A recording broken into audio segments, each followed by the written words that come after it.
Welcome to Destination Conversion, everyone.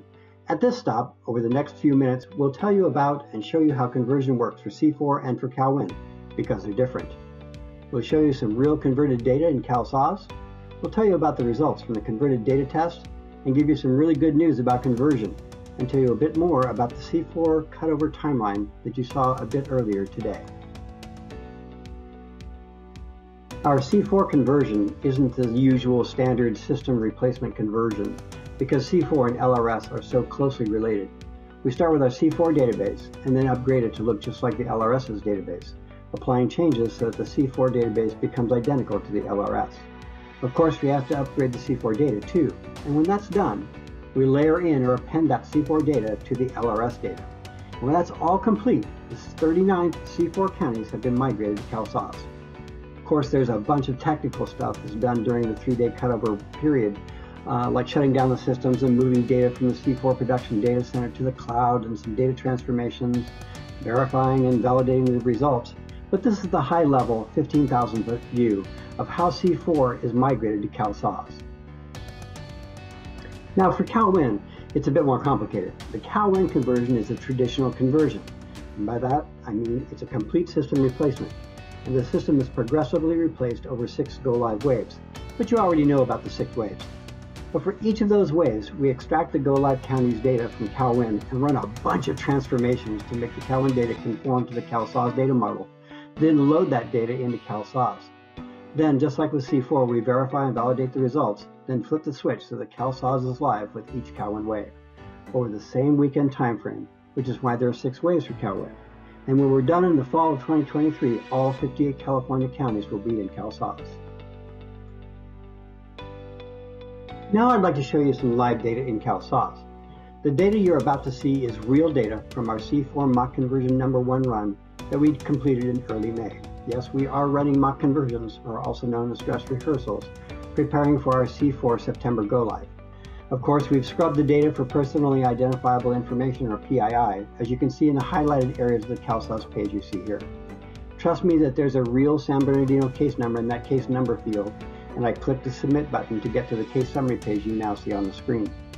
Again, the page has been scrubbed for PII, as you can see in the red outline boxes, but this is a real page from our mock conversion of a non-assistance CalFresh case with aid code R4, which applied for assistance on December 18, 2020.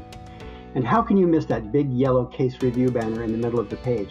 That's the case review banner we've talked about in various meetings. This case needs a case review and EDBC run for CalFresh and Medi-Cal, and appears on the case review report that we will provide following conversion. We'll talk more about the case reviews in a couple of minutes, but we wanted you to see a real converted case in CalSAWS that came from a real conversion.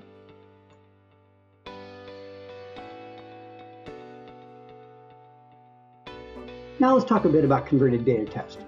Converted data test, or CDT, is a huge milestone just recently completed by the project.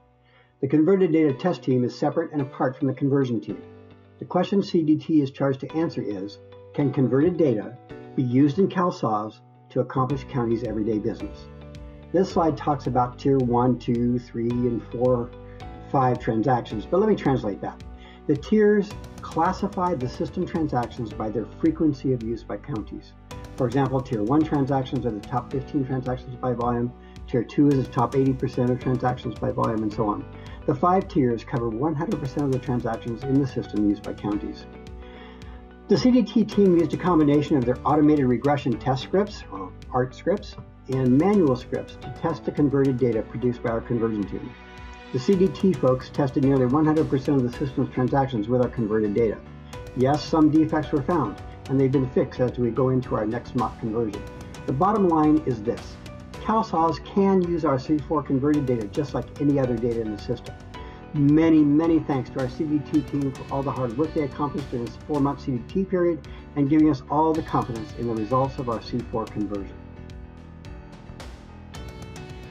As we approach C4 Go Live in CalSAWS, we know there's some anxiety about the new system, and in particular about conversion. Well, here's some good news. Wait, it's great news. 100% of your cases convert successfully. Every case continues to receive benefits after conversion based on the last authorized EDBC. Just 14% of converted cases show the case review banner you saw just a few minutes ago and will be on the case review report.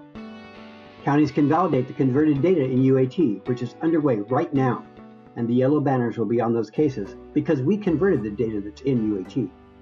That case review report, counties can work through that report as a normal part of your everyday workload. And every county, C4 and CalWin alike, has funding available for manual case reviews. Reach out to your county's fiscal team for details. We have one caution for you counties. Cases with a case worker review banner on the case summary page will fall out of COLAs following conversion until a case review is done and EDBC has been run. And here's the really great news. The project is working right now with our state partners to reschedule the CalWorks CalFresh Foster Care COLA to August instead of October, which would immediately follow our go-live. So there will be extra time to finish case reviews before the next COLA at the end of the year. This slide will build the cutover timeline while I'm talking. The cutover begins at close of business on Thursday, September 23rd at 6 p.m. when C4 goes down for batch. And you can see all the other milestones that will be happening during the cutover weekend. What's most important though is that our conversion team will be working throughout the weekend to be done for go live on Monday morning. Oh, and there's one other thing. Early Monday morning, and it says 1 a.m. here, but we'll refine that exact time as we work through our mock conversions in the coming weeks. The C4 counties will have an opportunity to verify the data we've converted. We'll have a county click-through period, and counties can log into CalSAWS to verify the data. You'll be hearing lots more about county click-through from the implementation team in the coming days. Oh, and what about Los Angeles County during the cutover weekend? CalSAWS will have downtime during the weekend while we load the C4 data into CalSAWS, but LA and C4, your PRT environments, will be online during the downtime.